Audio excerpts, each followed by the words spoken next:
Y no hay nada que me enamore más, nada que me apasione más.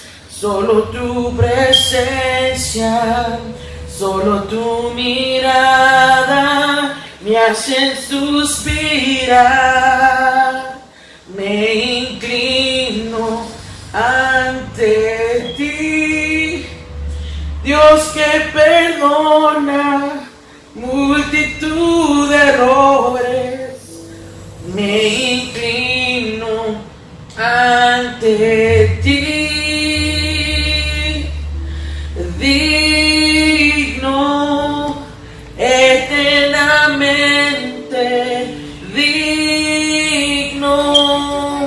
Te alabo, Señor, eres hermoso. El Señor les bendiga, hermanos, en esta tarde.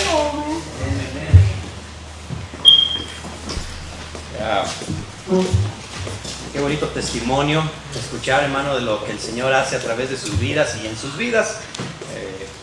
Es hermoso, hermano, escucharles, es, hermano, de bendición. En esta tarde, dice, hermano, que hace 3 años atrás fuimos a lo que es la área huasteca de San Luis Potosí. Nunca habíamos ido a esa área, siempre pensábamos que Matehuala era todo San Luis. Pero nos dimos cuenta que al cruzar la sierra, ¿verdad?, había una área que casi es el paraíso, ¿verdad?, completamente diferente a lo que es el área altiplano de San Luis Potosí. Es el área huasteca, unos ríos, hermano, con agua turquesa, que yo pensaba que era como que Photoshop, ¿verdad? Dije, no, este es Photoshop para promocionar el turismo, pero ya estando ahí, hermano, es una gran belleza. Estuvimos en la área del Naranjo hace 3 años, estuvimos incursionando como familia, sin conocer, y bueno, al atardecer, ¿verdad?, ya habíamos nadado, ya habíamos ahí disfrutando toda aquella maravilla, y fuimos a buscar algo que comer ahí en el pueblo. Dijimos, vamos a buscar a dónde comer, y bueno, creo que era en la mañana, más bien dicho. Y no había tantos lugares donde comer, solamente en las tardes, porque había mucha taquería y muchas fondas, pero no restaurantes así establecidos. Nosotros queríamos como un restaurante, y fuimos a uno, el único que estaba ahí. Llegamos como a las 11 de la mañana y nos dieron nuestra carta. Y bueno, como papá yo dije, bueno, ahorita voy a pedir un steak, ¿verdad? Un sirloin, un ribeye, algo así, ¿verdad? Y bueno, estoy ojeando la carta, y le digo a la señora, pues me trae a mí este plato, ¿verdad? Y le pedí así un plato, así que se miraba delicioso. Y me dice, disculpe, no lo tenemos. Bueno. Y bueno, también mi esposa dijo, a mí me puede traer estas enchiladas, este otro plato. Le dijo, disculpe, tampoco lo tenemos. Entonces ya nos empezamos a ver unos a otros, ¿verdad? Y bueno, me trae este. Tampoco lo tenemos. Entonces dijimos, bueno, entonces díganos qué es lo que tiene. Dice, pues nomás tenemos caldo, ¿verdad? Es muy temprano y todavía no tenemos todo listo, y solamente tenían un solo platillo. Y dije, pues entonces, pues tráiganos lo que hay, ¿no? ¿Y qué cree, que, hermano? ¿Qué es lo que va a hacer esta tarde? ¿Verdad? En esta tarde usted está esperando un filete, así como que un plato y no, ¿verdad? De hecho va a ser un refrito, ¿verdad? Se va a hacer algo que usted ya ha escuchado, y puede salir de aquí como que, desilusionado. Porque eso es lo que hay, hermano, ¿verdad? Hay solamente un caldo, un refrito, ¿verdad? Voy a hablar en esta tarde, hermano, de algo que usted ya ha escuchado, ¿verdad? Y espero que no se vaya como nosotros con esa impresión, ¿verdad?, de ese restaurante. Bueno, ya lo que sea, ¿no? Lo que sea. Voy a hablar, hermano, de una historia que está en Lucas 15. Es lo que quiero hablar en esta tarde. Una historia de la que muchos de nosotros hemos escuchado, de hecho hasta estamos familiarizados. Es Lucas 15. Y quiero hacerlo con una pregunta en esta tarde. Quiero empezar con una pregunta. Vaya usted a su Biblia, Lucas 15. Es la historia del hijo pródigo. Y voy a hacerlo con esta pregunta en esta tarde. Quiero hacer esta pregunta para ustedes. ¿Qué piensas que Dios piensa de ti? ¿Te puedes tú imaginar qué es lo que Dios piensa de ti?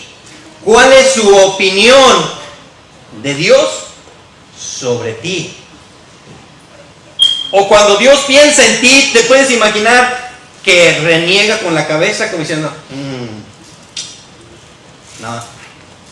O te puedes, ¿verdad?, imaginar que Dios está viendo tus errores, tus fracasos y todas las tonterías que haces, bueno, vamos a llamar esa palabra, ¿verdad?, tonterías que has hecho en tu vida y simplemente te rechaza. ¿Qué es lo que piensas tú que Dios piensa de ti? ¿O qué es lo que Dios, ¿verdad?, su opinión de Dios sobre ti? ¿Sabes? Esta es una gran pregunta que quiero que contestes, ¿verdad? Porque conforme contestes esta pregunta, es como vas a vivir la vida. De lo que conozcas, qué es lo que piensa Dios acerca de ti. Y vamos a profundizar un poco, y digo un poco, porque ya como lo mencionamos, es imposible para nosotros comprender la dimensión de Dios, pero vamos a ir un poquito al corazón del Padre, al corazón de Dios. Y quiero que esta tarde tú te des cuenta, ¿verdad?, y respondas estas preguntas, ¿verdad? Si Dios, ¿verdad?, está solamente renegando de las cosas que tú haces, o Él se regocija, en la persona en la que te estás convirtiendo, o Él se alegra en lo que está haciendo en ti, o tú crees que está más enfocado en tu pasado, en tus errores, en lo malo. Creo que como nosotros, como seres humanos, si pusiera aquí una cartulina con un punto negro, lo primero que miramos que es el punto negro. De todo lo bueno que podemos hacer una persona, donde más nos enfocamos es en lo que no estás haciendo bien.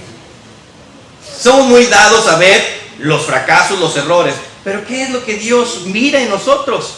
¿Qué es lo que Dios, ¿verdad?, piensa de nosotros? Estas preguntas, ¿qué es lo que piensa Dios de mí?, tendrá un impacto en nuestras vidas. Tendrá un cambio profundo en la forma en que nosotros vemos a Dios. Y yo quiero, hermano, que en esta tarde, ¿verdad?, vayamos a la Escritura y veamos cómo nosotros, ¿verdad?, y cómo Dios nos ve, cómo nosotros vemos a Dios. Dios es un Dios desinteresado, no se involucra, es un Dios distante o es un Dios severo, un Dios que está con su martillo de juez para juzgarnos inmediatamente, o es un Dios indiferente a mi dolor, a mis intentos. Es un Dios, ¿verdad?, que no se interesa. La ves, ¿verdad?, no sé, lo ves tal vez como un Dios exigente, que te exige, que te presiona, que te ahoga. ¿Cómo vemos nosotros a Dios? Bueno, yo creo que en esta noche, ¿verdad?, tenemos la oportunidad de ir un poco al corazón del Padre y ver su grande amor para nuestras vidas. Bueno, vamos a darle lectura a Lucas 15 en esta historia. Ya muchos de nosotros la hemos escuchado, yo mismo la he compartido, por eso, ¿verdad?, mencionaba, tal vez para ustedes que esperaban un filete, se les haga como que solamente un plato de atún. Pero la verdad es que es muy preciosa la palabra de Dios, porque Dios, hermano, es nuestro sanador, nuestro proveedor, nuestro salvador, pero ante todo es nuestro Padre. Es nuestro Padre celestial. Y quiero que veamos este pasaje, Lucas 15, del verso 11 hacia el verso 24. Dice esta historia: Jesús habló también diciendo: un hombre tenía 2 hijos, y el menor de ellos dijo a su padre: Padre, dame los bienes que me corresponden. Y le repartió los bienes. No muchos días después, juntándolo todo, el hijo menor se fue lejos a una provincia apartada, y allí desperdició sus bienes viviendo perdidamente. Y cuando todo lo hubo malgastado, vino una gran hambre en aquella provincia y comenzó a faltarle. Y fue y se arrimó a uno de los ciudadanos de aquella tierra, el cual le envió a su hacienda para que apacentase cerdos. Y deseaba llenar su vientre de las algarrobas que comían los cerdos, pero nadie le daba. Y volviendo en sí, dijo: ¿cuántos jornaleros en casa de mi padre tienen abundancia de pan y yo aquí perezco de hambre? Me levantaré e iré a mi padre y le diré: Padre, he pecado contra el cielo y contra ti. Ya no soy digno de ser llamado tu hijo. Hazme como uno de tus jornaleros. Y levantándose, vino a su padre, y cuando aún estaba lejos, lo vio su padre y fue movido a misericordia. Y corrió y se echó sobre su cuello y le besó. Y el hijo le dijo: Padre, he pecado contra el cielo y contra ti. Ya no soy digno de ser llamado tu hijo. Pero el padre dijo a sus siervos: Sacad el mejor vestido y vestirle y poner un anillo en su mano y calzado en sus pies y traed el becerro gordo y matadlo. Y comamos y hagamos fiesta, porque mi hijo ha muerto, porque mi hijo muerto era y ha revivido. Se había perdido y es hallado. Y comenzaron a regocijarse. Padre Celestial, te doy muchas gracias, Señor, por tu palabra. Al darle lectura, Señor, somos bendecidos. Padre, muchas gracias, Señor, por dejarnos, Señor, la oportunidad de conocer tu corazón, de conocer un poco, Señor, de la medida de tu grande amor, que es profundo, es ancho, es alto. Señor, abre nuestros ojos espirituales, nuestra mente, sobre todo nuestro corazón, para que podamos conocer, Señor, en medida la dimensión con la que tú nos amas. Te damos muchas gracias, Señor, y usa mi vida para bendecir a tus hijos en esta tarde en Cristo Jesús. Amén y amén. Es muy seguro que ya hayamos escuchado esta historia. De hecho, ¿verdad? Yo mismo la he compartido en algunas otras ocasiones. Estamos aquí, ¿verdad? Escuchamos esta historia y alguien puede decir: ¿cómo se llama esta historia? ¿Alguien puede decirme cómo usted conoce este relato? ¿Como la historia de qué? Del hijo pródigo. El hijo pródigo. Inmediatamente al darle lectura identificamos esta parábola, esta historia, como la historia del hijo pródigo. No sé si es porque algunas, ¿verdad?, Biblias nos ponen un encabezado al inicio de alguna historia, y ahí en ese encabezado, ¿qué es lo que dice? El hijo pródigo. Así que, bueno, seguramente nosotros ya la hemos escuchado y decimos: esta es la parábola del hijo pródigo, la llamamos así, el hijo pródigo. Pero saben que en esta historia, yo la leí aquí en la versión 60 y no encontré en ningún lugar que se refiriera al hijo como pródigo. No encuentro la palabra pródigo. De hecho, busqué en la Nueva Versión Internacional, una versión, ¿verdad?, un poco más actualizada, y en algunas otras de otras versiones para hacer una investigación, y dije: no encuentro en ninguna traducción la palabra refiriéndose al hijo como un hijo pródigo. Entonces, ¿de dónde viene la palabra? ¿De dónde salió, verdad, para que nosotros digamos: esta es la historia del hijo pródigo? ¿De dónde vino eso? Y bueno, fui al diccionario de la lengua española, y pródigo en su definición es esto: extremadamente generoso. Eso es lo que significa pródigo: extremadamente generoso, espléndidamente derrochador. Ese es el significado. ¿Sabía usted qué significaba pródigo? Yo no. Me imaginaba como un perdido, ¿no? Como un hombre que está perdido, desechado, cuando se puede referir como a la oveja negra, ¿no? Es el hijo pródigo de la familia. Pero el significado de la palabra pródigo no tiene nada que ver con eso. Significa extremadamente generoso, espléndidamente derrochador. Eso es lo que es pródigo, según el diccionario. Y eso me llevó a mí a hacer una pregunta. Bueno, ¿y quién es el pródigo aquí entonces? Si leemos el texto, ¿quién es el pródigo aquí en esta historia? Porque si leemos aquí en esta historia, dice, ¿verdad? En el versículo 24 que leíamos, versículo 21, perdón, El padre le dijo, el hijo le dijo al padre, perdón, ¿dónde estamos? En el versículo 11, el versículo 12, el menor de los hijos le dijo a su padre, dame la parte de los bienes que me corresponde, y le repartió los bienes. ¿De quién eran los bienes ahí? Porque déjeme decirle, ¿verdad?, que una herencia no se hace efectiva hasta que el padre muere. Los bienes eran del padre. Sin embargo, el hijo le está diciendo, ¿sabes qué? No me interesa llevar tu apellido, no me interesa tener una relación contigo, no te quiero como padre. Me interesa más tu herencia. Por mí te puedes morir, dame los bienes. Es lo que le está diciendo. Muérete y dame lo que me corresponde. Qué terrible, ¿no? Pero ¿quién es aquí el generoso, el espléndido? ¿Quién es aquí, verdad, el que derrocha la herencia? Si yo entiendo bien, es el padre.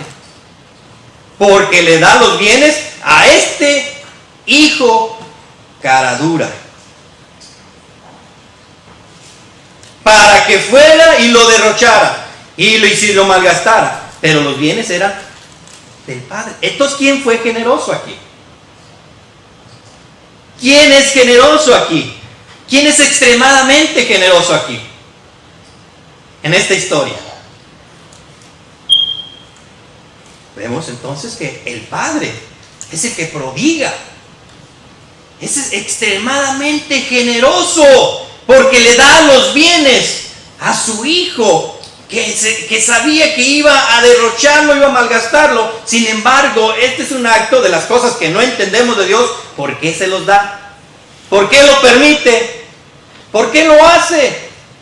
Porque Él, ¿verdad?, es el Dios que vierte su amor, que nos da aún a sabiendas, ¿verdad?, que iban a malgastar, pero Él vierte su herencia y se la da al hijo. Así que yo veo aquí, no sé si es el hijo el que derrocha, ¿verdad?, o el que es extremadamente generoso, o es el padre. Esa es la interrogativa aquí, según la definición de pródigo. Porque vemos aquí el joven en sí, ese es un tonto. No sabe hacer, ¿verdad?, no sabe conducir su vida, no sabe hacer decisiones. El joven aquí, ¿verdad?, es un tonto, es un rebelde, es un derrochador. Claro que sí, lo tenemos claro, pero si lo pensamos y lo vemos de este enfoque, parece que el padre, quisiéramos pensar esto, ¿verdad?, que el padre es el padre quien vierte y derrocha de sus bienes sobre su hijo. Prodiga generosamente sobre sus hijos.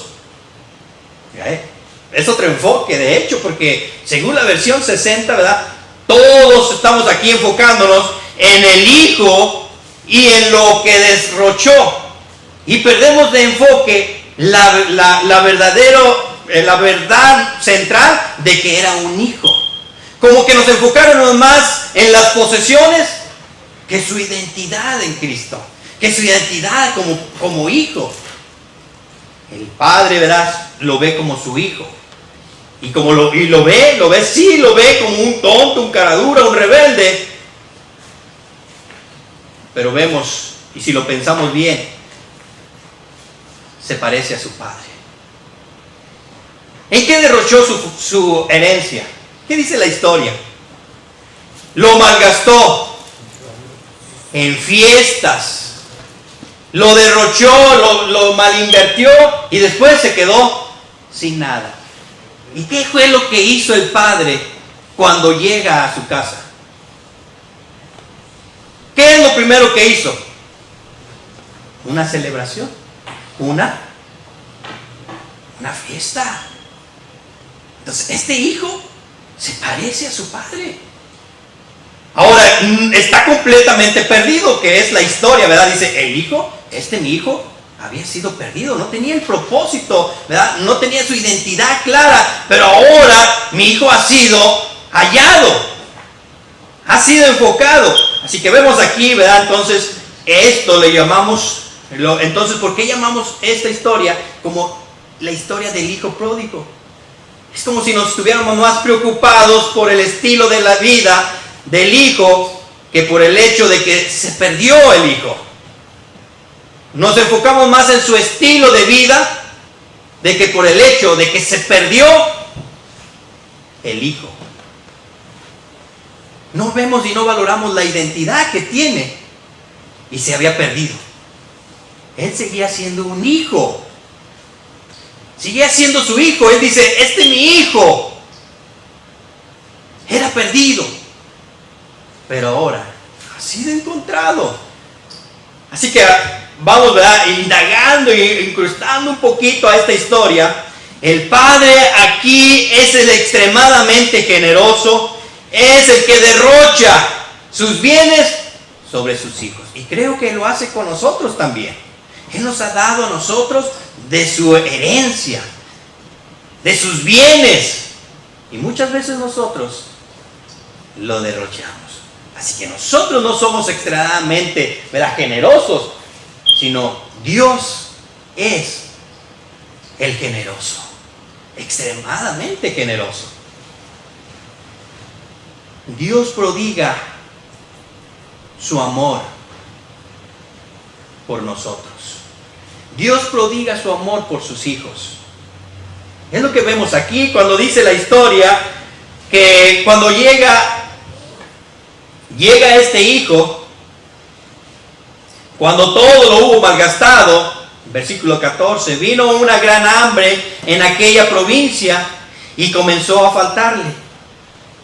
Y fue y se arrimó a uno de los ciudadanos de aquella tierra, el cual le envió a su hacienda para que apacentase cerdos. Y deseaba llenar su vientre de las algarrobas que comían los cerdos, pero nadie le daba. Note el versículo 17. Y volviendo en sí. Él volvió en sí. Él ahora se da cuenta, ¿verdad? Y ahora entiende dónde está, ¿verdad?, en esta situación, como comiendo de los cerdos.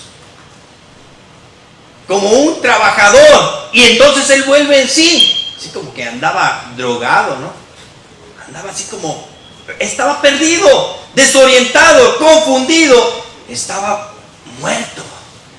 Y dice el versículo 17, que él volviendo en sí dijo, ¿cuántos jornaleros en casa de mi padre tienen abundancia de pan? Él empezó a mirar y a caer en sí que aún los trabajadores de la casa de su padre vivían mejor y estaban mejor atendidos que en la situación en la que él estaba viviendo como hijo. Él era hijo, pero estaba lejano, en una provincia donde lejana. Lejos de la casa del padre, lejos de la provisión del padre. Dice, volviendo en sí, en versículo 18, me levantaré e iré a mi padre y le diré, Padre, he pecado contra el cielo, contra ti. Ya no soy digno de ser llamado tu hijo. Hazme como uno de tus jornaleros. ¿Sí? La actitud cambiante, ¿verdad? Antes era, dame lo que me pertenece, dame lo que por derecho es mío. No le interesaba al padre, no le interesaba la relación con el padre, solamente le interesaba los beneficios, la herencia. Pero ahora él volviendo en sí dice, ahora estoy acá, ahora extraño a mi familia, extraño a mi padre y extraño la abundancia con la que vivía en la casa. Así que volviendo en sí dice, voy a ir a la casa de mi padre y voy a decir esto, he pecado, te he fallado, he hecho lo que no te gusta, no he andado a la altura. Volviendo en sí, ahora con un corazón arrepentido dice, hazme como uno. Ahora ya no va exigiendo, sino cómo va, con una actitud arrepentida, humilde, se acerca, está pensando, está meditando y dice, ya no soy digno de ser llamado tu hijo, hazme como uno de tus jornaleros. Y levantándose, vino a su padre, y cuando aún estaba lejos, dice la historia, lo vio su padre y fue movido a misericordia, y corrió y se echó sobre su cuello. El hijo le dijo, padre, he pecado contra el cielo, contra ti, ya no soy digno de ser llamado tu hijo. Pero el padre le dijo a sus siervos, sacad el mejor vestido, vestirle, ponerle un anillo en su mano y calzado en sus pies. ¿Usted cree que se lo merecía él? No se lo merecía. Porque antes de que él confesara, fíjese, nótese ese versículo, antes de la confesión, el padre va a su encuentro. ¿Y qué hace el padre? Si usted nota en el versículo 18, versículo 20, cuando aún estaba ¿dónde? Lejos. ¿A dónde se había ido él? Lejos, en una provincia lejana. Estaba separado. Y aún todavía estando ¿dónde? Allá, lejos, el padre es movido a misericordia. Y corrió y se echó sobre su cuello y le besó. Antes de cualquier acción del hijo, antes de cualquier palabra de arrepentimiento, está la actitud del padre que va al encuentro, le abraza y le besa. Ese es el corazón del padre. No es que nosotros, ¿verdad?, tengamos que tomar la iniciativa. Dios va a nuestro encuentro, Dios va hacia nosotros y nos abraza. Y lo que hace el padre es que dice estas palabras, mandó vestirle. Mandó vestirle. El vestido era una túnica, y esa túnica significaba o simbolizaba identidad. Su identidad. Él dice, traer el mejor vestido. No dice, tráigale unos harapos o tráigale unos calzones de manta, porque ahora va a ser el siervo, ¿verdad? No, ¿qué dice? Tráigale el mejor vestido. Le devuelve su identidad, le devuelve su lugar, ¿verdad? Dice, el hijo dice, ya no soy digno de ser llamado tu hijo. He fracasado, pero ¿qué vemos en el corazón del padre? Dice, yo te doy una identidad, no por la que tú hagas, sino por quien soy yo. Esta historia, de hecho yo le he llamado la historia del padre amoroso, porque en vez de enfocarnos en el hijo pródigo, debemos de enfocarnos en las acciones del padre amoroso. Y si hay un pródigo aquí, hay un derrochador de amor, de generosidad, es Dios aquí. Es Dios aquí. Él manda y le pone un vestido, le dice, traigan el mejor vestido, porque está diciendo, este es mi hijo predilecto. Y le pone una túnica de la mejor. También lo que hizo, dice que le puso un anillo en su dedo. Póngale un anillo en su dedo. Y esto significa o simboliza el anillo, autoridad. En los tiempos, ¿verdad?, antiguos, el anillo, ¿verdad?, de la familia era como la tarjeta de crédito hoy en día. Con esa tarjeta, ¿verdad?, o con ese anillo podías hacer transacciones. Tenías el derecho, la facultad de hacer transacciones como el negocio familiar. Así que él está diciendo, al ponerle un anillo, dice, esto es autoridad. Esa autoridad es el símbolo que sería usado para que manejes los negocios de la familia. Le está dando confianza. Después de que lo había malgastado todo, él dice, ¿sabes qué? Te pongo sobre los negocios de la familia. ¿Haría usted eso? ¿Haría usted ese voto de confianza con su hijo que sabe que es un desparrafador, ¿verdad?, es un cara dura, y usted todavía dice, ¿sabes qué? Te voy a dar mi tarjeta de crédito. Puedes invertir. No haríamos eso. Pero fíjese el corazón del Padre con el Hijo le da la confianza, le da la autoridad, le devuelve su identidad, poniéndole el vestido, le da, ¿verdad? Su identidad, le devuelve su identidad, le devuelve la autoridad con el anillo y el calzado. Notemos esto, y pone calzado en sus pies. El calzado, esto es dignidad, dignidad. Saben que en los tiempos antiguos solamente los esclavos andaban descalzos. Ellos no traían zapatos. Pero el padre le dice, este no es un esclavo, este es mi hijo. Y le pone calzados en sus pies. Eso es lo que hace Dios con nosotros. Aunque no lo merecemos, sin merecerlo, Dios derrocha su amor en nosotros. Y aún sabiendo que le vamos a fallar, Él nos da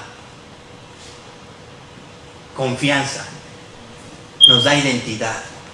¿Tú crees que Dios no sabe de nosotros que le vamos a fallar? ¿Tú crees que Él no sabía, verdad, la vida que ibas a estar llevando en el transcurso, verdad, que Dios te está prestando vida? La vida, verdad, algunos de nosotros ya en cada mañana le estamos diciendo, Señor, perdóname porque te voy a fallar. Ya estamos dando por hecho y por asentado de que llevamos una vida, ¿verdad?, de errores y de fracasos. Señor, perdóname. Señor, de antemano estamos pidiendo perdón. Dios lo conoce y Dios no se impresiona por eso. Él sabe que no podemos. Sin embargo, eso no le impide derramar de su amor en nuestras vidas. De hecho, primera de Juan, capítulo 3, verso 1, dice esto: miren o mirad con cuán amor nos ha dado el Padre. Mirad cuál amor nos ha dado el Padre para que seamos llamados hijos de Dios. Ahora yo te pregunto, ¿tú crees sinceramente que mereces ser llamado hijo de Dios? ¿Vives en el estándar que Dios, verdad, esperaría de ti? La verdad es que no lo merecemos. También andamos en provincias lejanas, estamos muy alejados de Él. Algunos todavía andan apacentando cerdos y comiendo comida de cerdos. Por eso ahora la palabra de Dios dice, tienes que volver en sí. Este hijo, ¿verdad?, volvió en sí, dijo, los jornaleros viven mejor en la casa de mi padre. Y yo me levantaré e iré a casa de mi padre y le diré perdón, ¿verdad? Me arrepentiré y le diré. Pero antes de esa confesión viene la acción del padre, que va a su encuentro, corre, le abraza, le besa y lo restituye con una gran fiesta, con un mejor vestido, poniéndole dignidad, poniéndole zapatos. La provincia lejana es aquel lugar donde no quieres que tu Padre Celestial te vea. Donde no quieres que tu Padre Celestial te vea. ¿Cuántas provincias lejanas no has querido ir? Ay, Señor, aquí no te metas. Esto de acá es mi negocio. O aquellas cositas que hacemos que piensas que Dios no lo mira. Pero déjame decirte, no es así. No hay lugar tan lejos donde no llegue el amor del Padre. Donde no llegue el amor del Padre. Hay provincias lejanas que nosotros mismos creamos, ¿verdad?, que pensamos que el Padre Celestial no nos ve. Y todos hemos deambulado en alguna provincia lejana. Andamos lejanos, alejados del Padre. Es más, no queremos, ¿verdad?, querer saber nada del Padre. Andamos por allá. Lo bueno, hermano, que conocemos el amor de Dios. Y sabes qué es lo que vemos en esta historia, que Él conoce lo que viene. Él conoce no solamente tu pasado, no solamente conoce tu presente, sino conoce tu futuro. Y el amor de Dios, que es grande, aún así, te ama. Este es el amor del Padre. Este es el gran amor de Dios para nuestras vidas. Ahora, con esto no estamos diciendo, a Dios no le importa cómo vivas. No estoy diciendo, a Dios no le importa cómo tú vivas tu vida, el pecado. No, no, no.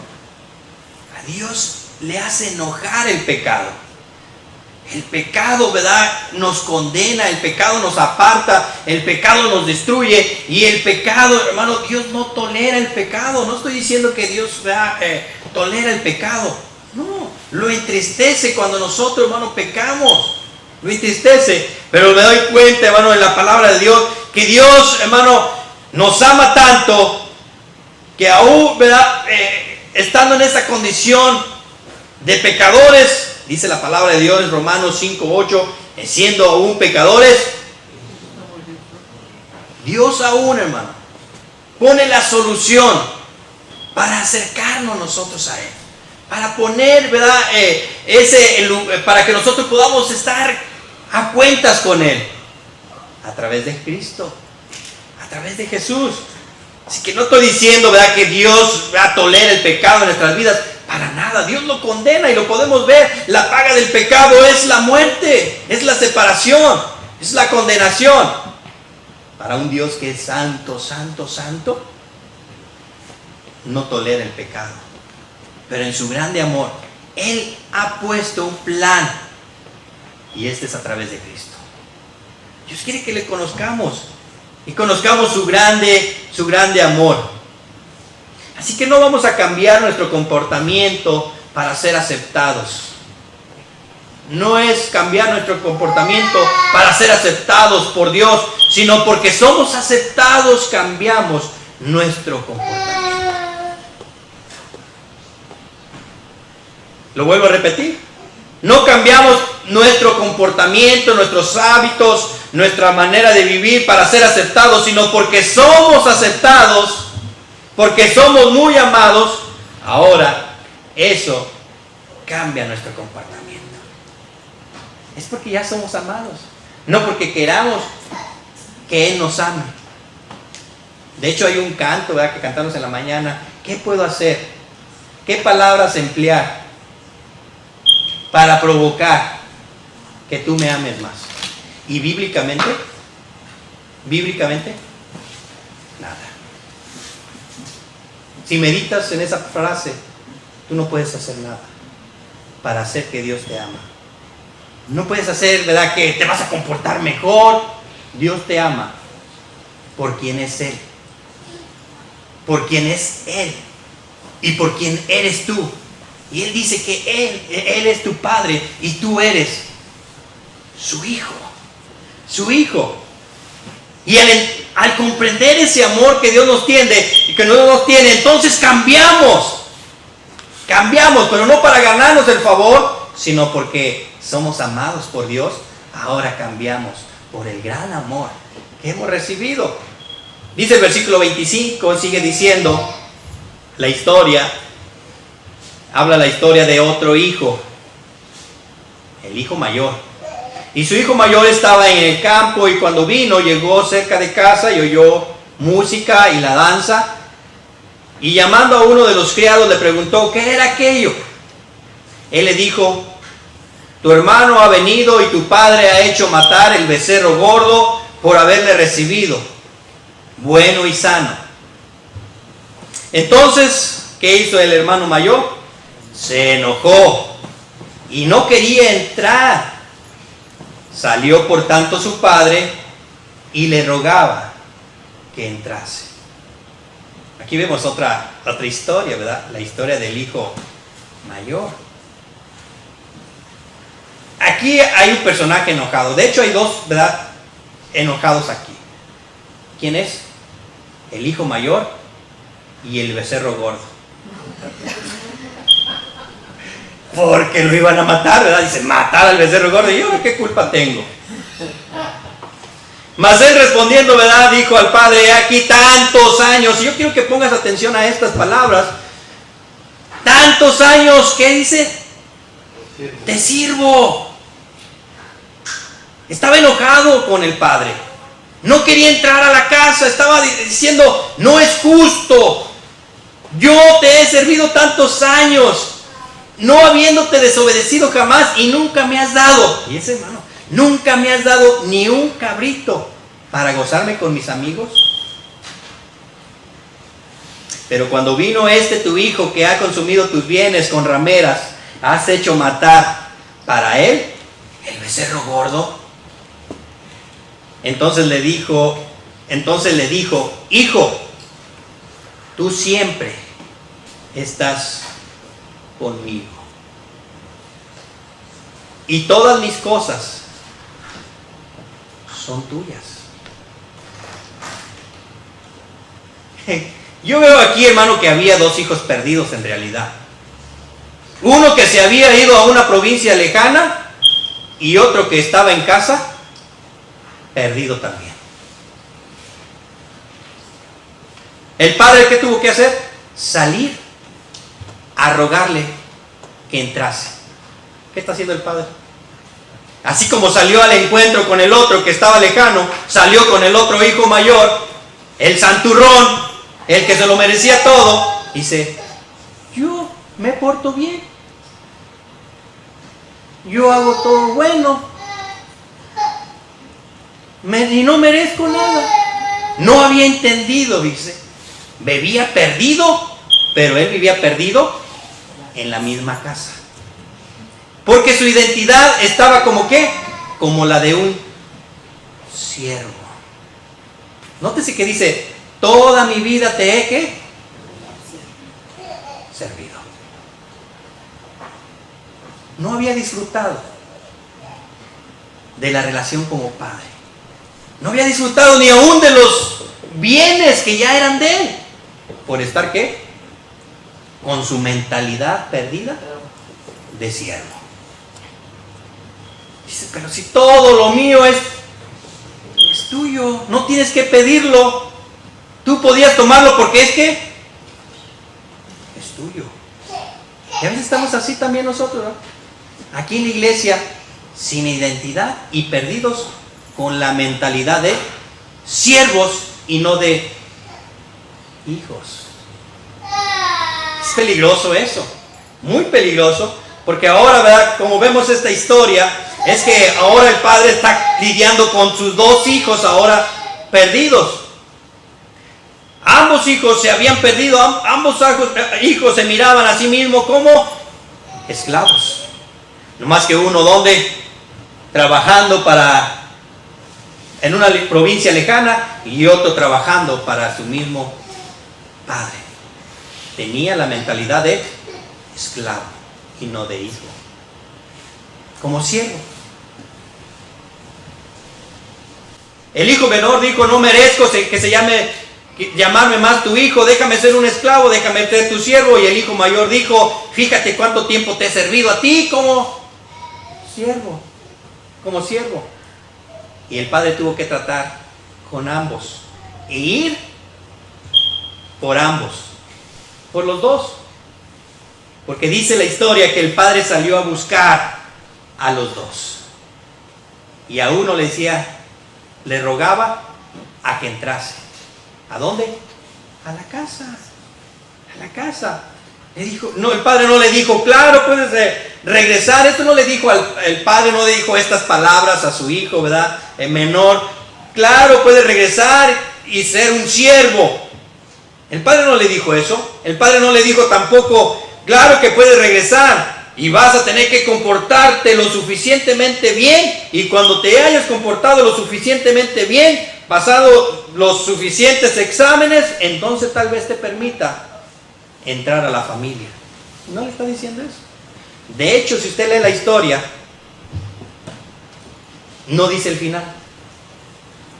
No está diciendo ahí, no dice, y fueron felices para siempre. El hijo se arregló, ya fue, ¿verdad?, delante de los ojos del padre, el hijo perfecto. No termina diciendo eso. Y creo que Dios es intencional ahí.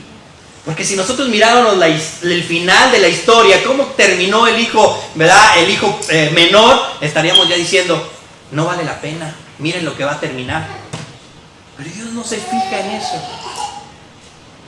Dios no se fija en eso. Quien juzga a las personas es el hombre, somos nosotros. Dios sale al encuentro y sale al encuentro de los dos. Y dice el padre que al instante lo aceptó. El versículo 20 que leíamos, levantándose vino a su padre, y cuando aún estaba lejos vino a su padre y fue movido a misericordia, y corrió y se echó a su cuello y le besó. Ese es el amor del Padre. Nuestro Padre generoso, es nuestro Padre que prodiga su amor en nosotros. ¿Y qué dijimos que es la palabra pródigo? Generosamente, extremadamente generoso, extravagantemente generoso. Y él le besó, y antes de la confesión abraza a su hijo, aún estando en trapos sucios. Él no lo hace entrar primero a la casa. ¿Sabes qué? Ve, cámbiate, ve, báñate, arréglate, mira las fachas, vienes oliendo a chiquero. No lo recrimina, no trata de cambiarlo primero, sino que hace, primero lo acepta. Primero lo acepta. Nosotros, ¿verdad? Vemos a las personas, a veces vienen aquí y nosotros somos más prejuiciosos. Mira cómo viene, todo greñudo, todo pantalonudo, mira qué fachas viene. Y tú estás actuando como un hijo mayor, santurrón, pero estás alejado del amor del Padre. No has comprendido el amor y el corazón del Padre, que se fija más en quién es la persona, que es su hijo, que está perdido, el cual él va al encuentro y se echa su brazo así con sus trapos sucios. ¿Se imagina usted qué sería si antes de que el Padre lo viera, dice que el Padre lo vio cuando aún estaba lejos y fue movido a misericordia y corrió? ¿Se imagina usted qué sería la historia si lo ve primero el hijo mayor? ¿Qué le hubiera dicho? Vente, no importa, ¿no? ¿Usted cree que lo hubiera recibido así como, sabe? Me he dado cuenta que muchas personas no vienen a la iglesia por el temor de ser juzgados. Dicen, no, es que ahí no encaja, es que ahí todos son bien buenos, y es que ahí, ¿verdad?, esos hermanos no matan ni una mosca, son unos santitos. Y a veces por eso no vienen. Se sienten indignos de venir, porque temen al rechazo. Dicen, no, yo necesito primero ser bueno, ganarme el favor de Dios, cuando es todo lo contrario. Es todo lo contrario. Dios te acepta como vienes. Dice que este hijo vino, lo abrazó y vuelca su amor. Este es el corazón del Padre. ¿Qué piensas? Dice, si te puedes imaginar la reacción del hermano, ¿verdad? Si lo hubiera visto primero, dice, ¿qué piensas? Te diría palabras como esta: ¿qué piensas al volver después de lo que nos hiciste? ¿Piensas que puedes romper el corazón de papá y estar como si nada? ¿Piensas que después de gastarlo todo, arruinar nuestro apellido y ahora arruinar tu vida, piensas que regresar, diremos, no es nada? Le recriminaría. Estoy seguro que la historia sería otra. Por eso aquí se trata del amor de Padre, nuestro Padre amoroso. Muchos de nosotros tratamos a las personas como lo hace un hermano mayor, con el látigo, ¿verdad?, del legalismo. Primero tienes que, y le das una lista de comportamientos, tienes que ganarte nuestra confianza. Tienes que ser como debe de ser, un hijo de la familia. Nos atrevemos a actuar así porque no conocemos el corazón del Padre. Oí una historia, ya voy a terminar. Oí una historia, era un congreso para hombres. En este congreso se llevó a cabo en Denver, Colorado. Había como 16,000 hombres en ese congreso. al iniciar este evento, un viernes por la noche, este evento iba a durar, empezaba el viernes en la tarde o en la noche y terminaba un sábado. Bueno, empezó un viernes por la noche con alabanza, iniciaron con un himno de hecho, y este himno, no sé si ustedes lo han escuchado, es un himno que dice: dad gloria al Cordero Rey, dad gloria al Cordero Rey. ¿Y saben qué? En esta historia dice que escuchar a 16,000 hombres cantando en ese estadio era impresionante. Cantar este himno. Cuando inició el himno, entonces todos en ese lugar se levantaron y había unas personas que estaban en las primeras filas, estaban sentados allí en esa primera fila, un hombre como de 50 años. Junto a él estaba sentado su hijo. Era un hijo joven, sentado en silla de ruedas. Y así como a primera vista era obvio que este joven, este chico, estaba severamente discapacitado. Estaba paralizado del cuello para abajo. Era ciego, no podía hablar. Después se mencionó que lo que le había pasado a este joven, que se había fracturado el cuello jugando fútbol en la preparatoria, en la high school, y ahora estaba parapléjico. Y cuando inició aquel evento, aquel congreso de jóvenes con ese gran himno, con la música, se pararon los hombres, se paró su papá, se levantó de su silla, volteó hacia su hijo, puso sus manos sobre sus brazos y tomó al chico. Le metió sus brazos sobre aquí y lo levantó. Lo puso de pie y lo sostuvo. Y entonces empezó a cantar el padre este himno: dad gloria al Cordero Rey, suprema potestad, de su divino amor, la ley postrados aceptar. Entonaba este himno, que para nosotros podría decir es un himno viejo, es hermoso. El hombre se paraba agarrando al chico, cantando a gran voz, a voz en cuello. Y con toda esta multitud, 16,000 hombres en ese estadio, mirando el rostro del joven, y de repente una sonrisa apareció en ese rostro. Era como ver el sol romper las nubes, porque el chico no podía ver el rostro de su padre, no podía verlo porque era ciego, pero podía sentir sus manos que lo rodeaban y que lo estaban sosteniendo.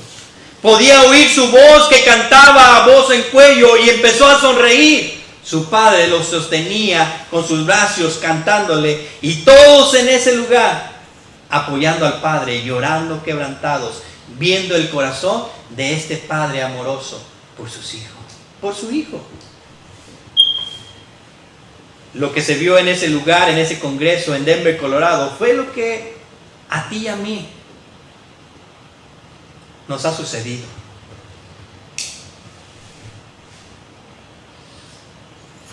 No había nada que pudiera hacer yo para hacer orgulloso al Padre.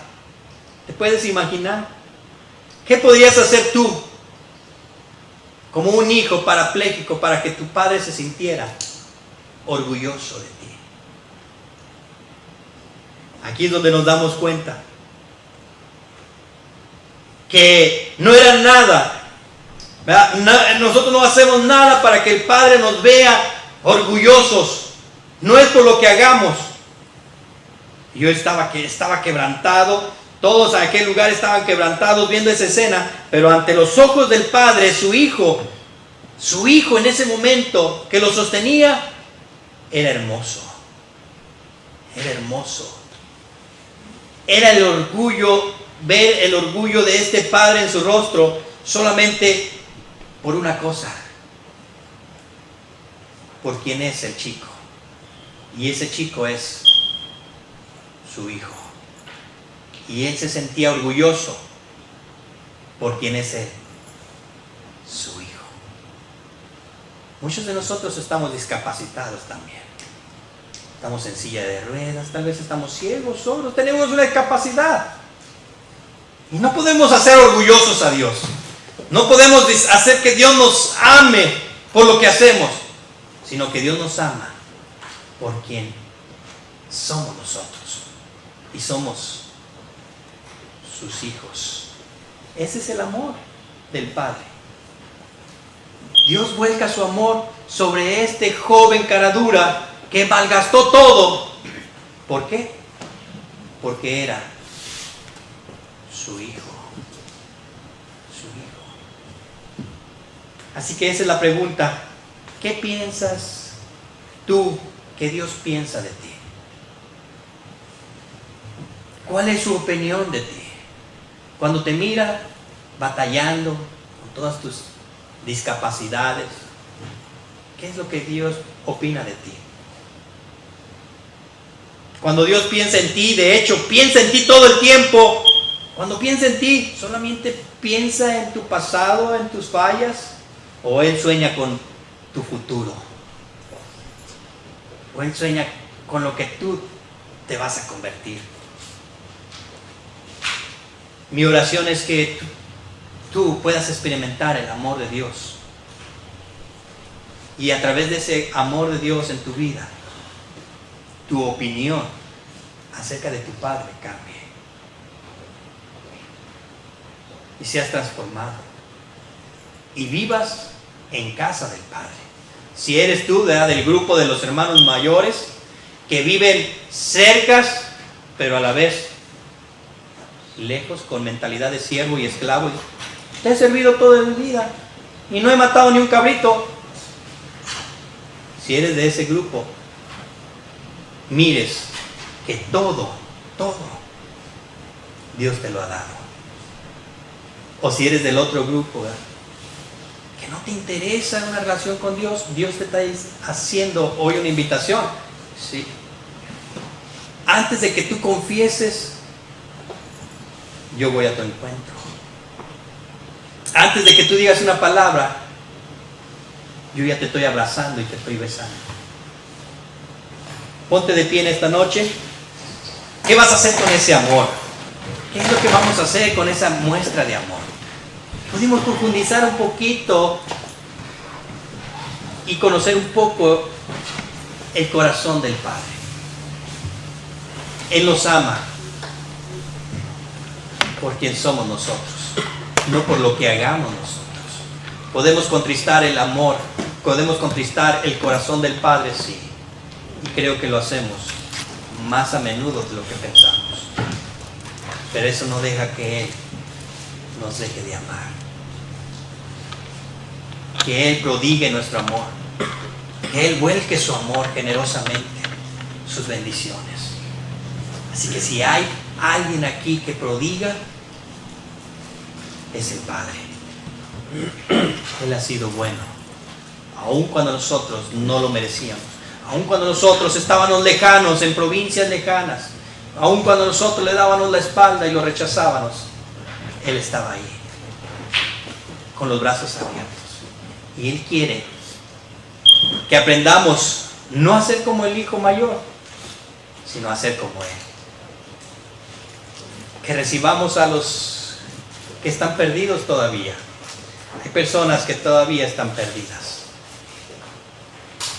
que Dios está buscando, que el Padre está buscando. Y que cuando los veamos venir, no digamos, ah, sí, qué bonito, ahora sí. No, digamos, ven a los brazos del Padre. Bienvenido a la familia. Bienvenido al hogar. tienes una identidad y un propósito. Te damos gracias, Señor, en esta noche por tu palabra, Señor. Gracias, Padre, por hablarnos, Señor, en nuestras vidas, por mostrarnos, Señor, tu corazón, Señor, un poco de tu amor, Padre. Es incomprensible, Señor. No podemos, Señor, entenderlo. Y Padre, te damos muchas gracias por esta noche que pudimos un poco, Señor, ir a tu corazón. Cómo tú reaccionas, Señor, cuando nosotros hemos fallado. No estás ahí para restregarnos nuestras fallas, sino que vas, Señor, con tu misericordia, con tu gracia. Eres movido, Señor. Gracias te damos, Señor, una vez más, Señor, y que esas muestras de amor que tú nos das, Señor, esa gran muestra de amor en nuestras vidas, Señor, nosotros seamos transformados por ella. Te alabamos, Señor. Te damos muchas gracias porque somos parte de tu familia y somos llamados tus hijos, hijos de Dios, hijos tuyos. Te damos muchas gracias, Señor, en esta noche por tu palabra, Señor, por los testimonios, Señor, por las alabanzas. Gracias por mis hermanos, Señor. En Cristo Jesús hacemos esta oración. Amén. Y amén.